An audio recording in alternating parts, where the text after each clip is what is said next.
Well, the fallout continues after a historic verdict in Illinois state politics. A jury found former Speaker of the Illinois House, Michael Madigan, guilty on 10 counts of corruption, but deadlocked on several others. Now the jury foreman is speaking out about how they reached their decision. WGN's Courtney Spinelli joins us with more.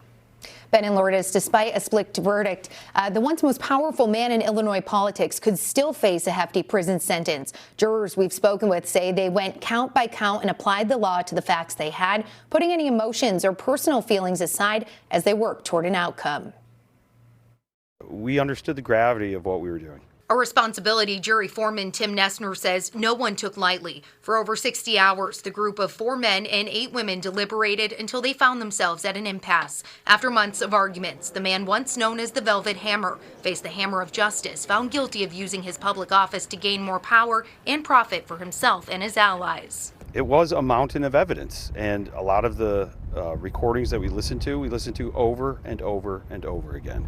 After weighing evidence that included over 150 secret wiretap recordings and testimony from about 50 witnesses, Nessner says there were 2 holdouts on the final count in the indictment, along with 1 holdout on the other 5, including the main racketeering conspiracy charge. So that first count is actually the one that we saved for last because we knew it would be all-encompassing, and we knew that we would be discovering evidence all along as we deliberated each count. The jury found Madigan guilty on 10 counts, not guilty on 7, and a mistrial was declared on the other 6. Those 6 counts also faced by longtime political confidant Michael McLean, giving a thumbs up to reporters as he left the courthouse. He was the last of the power bosses in the country, and he ran this state with an iron fist, and turns out he ran it corruptly, like a lot of us have been saying for a long time. Former federal prosecutor Pat Brady says this jury appeared diligent, and he's not surprised given the complexity of the indictment that a split verdict was the result. So what comes next? He'll report to the parole office and have his pre-sentencing investigation done.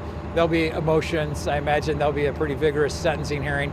Then he'll be sentenced, and the big question for me will be next, if he's sentenced to jail time, does he get a bond pending appeal? Brady believes it to be the most significant public corruption case of his lifetime, something jurors are now soaking in the aftermath. I am excited to get back to work, and I'm excited to get back to my regular schedule as a father and as a husband, and have frank, honest conversations with my wife, since I have not been able to do that since October. It must file its motion for forfeiture within the next month. The hearing on the post-trial motions, which includes the forfeiture bench trial, will happen in early May. It's not clear right now whether the government will still ask for the same or a lesser amount than the $3.24 million they intended to seek if Madigan was found guilty, something we, of course, will find out when those proceedings happen in just a few months. In the newsroom, Courtney Spinelli, WGN News. All right, still more to come. Thank you, Courtney.